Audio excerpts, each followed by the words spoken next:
Mak sedang menanam padi, saya datangi Pak di tengah sawah. Mak, saya mau kuliah. Apa kata mak saya? Yandri, gimana mau kuliah? Makan aja susah. Saya ini lahir di desa Palak Siring, Kecamatan Kedurang, Provinsi Bengkulu, Kabupatennya Bengkulu Selatan. Desa ini tidak ada di peta, Bapak Ibu. Saya lahir di situ, dilahirkan oleh emak kami, namanya Hajah Biasmawati, sudah almarhum 2 tahun yang lalu. Saya lahir di desa ini, mulai lahir sampai tamat kuliah. Di rumah emak kami ini tidak pernah saya melihat lampu listrik, tidak pernah melihat kompor untuk masak, tidak pernah melihat kamar mandi untuk mandi, tidak pernah lihat keramik di rumah emak kami. Artinya itulah bayangan rumah emak kami, setengahnya lantai semen, setengahnya lantai tanah. Emak kami ini petani, Bapak Ibu, bapak kami juga petani. Saya kalau SD tidak pakai sepatu, bukan nggak mau, karena memang nggak punya sepatu Pak Rektor.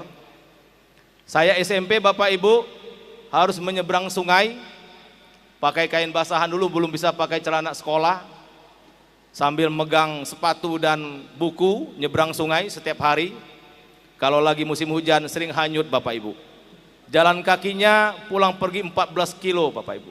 Tidak ada jalan aspal, jalan tanah kuning. Kalau kehujanan ya baju kering di badan, seperti lagu-lagu yang kita dengarkan. SMA saya, Bapak Ibu, berlangkah ke ibu kota Bengkulu Selatan, kota Manak namanya. Saya tidur setahun di dekat terminal bus, karena adik emak itu punya tanah di situ, kebun jengkol dan kebun singkong. Saya tidur di gubuk situ, Bapak Ibu. Nggak ada kompor, nggak ada listrik juga, saya tidur situ. Di tengah pinggiran kota, dan saya jalan kaki juga, pulang pergi hampir 15 kilo ke SMA 1 Manak itu. Pulang sekolah saya untuk mencari sesuap nasi harus cuci mobil orang, Bapak Ibu. Setahun di situ saya pergi numpang ke rumah teman saya dekat SMA. Kembali saya nikmati lantai tanah dengan dinding geribik bambu, Bapak Ibu. Setahun saya di sana, saya bergerak lagi. Tahun ketiga SMA saya menjadi marbot masjid, Bapak Ibu. Saya tidur di bawah pengimaman, karena ada masjid 2 lantai. Pas ada ruang kecil di bawah imam itu, saya tidur di situ, nggak pakai kasur, ya seadanya lah. Saya berangkat tamat SMA, karena di kampung kami itu tidak ada orang yang kuliah, karena desanya kalau sekarang tuh desanya sangat tertinggal kali Pak Prof. Kalau sekarang ada desa mandiri, desa maju, desa berkembang, desa tertinggal, desa sangat tertinggal. Mungkin desa kami dulu tuh desa di atas sangat tertinggal, Bapak Ibu. Nggak ada apa-apa kehidupannya. Sehingga saya tamat SMA, saya pamit sama emak kami, sedang nanam padi, Pak. Saya bilang, "Mak, saya mau kuliah." Ini saya, Pak, kalau cerita pasti nangis.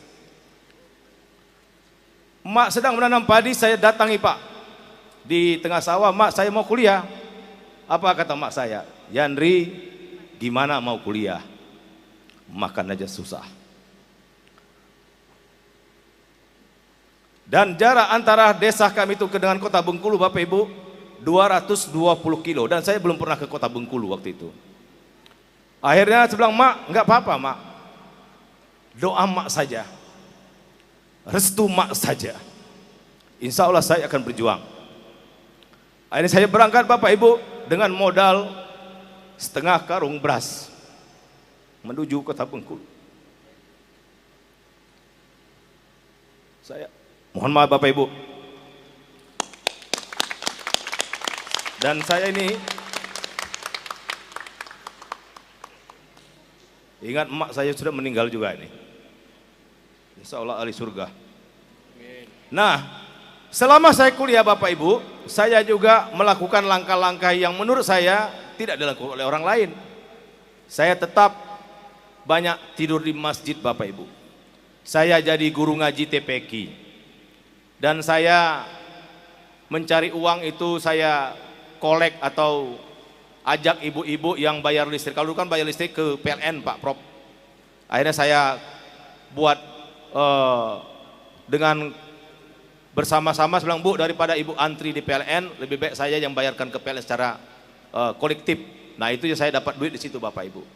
Dan alhamdulillah Bapak Ibu, saya tamat di Fakultas Peternakan, Fakultas Pertanian, program studi peternakan tercepat waktu itu. Walaupun tadi saya dengar, saya agak minder kalau diumumkan sama MC tadi, IPK-nya 3,97, 3,8, 3,92. Saya IPK saya hanya 2,97 Bapak Ibu.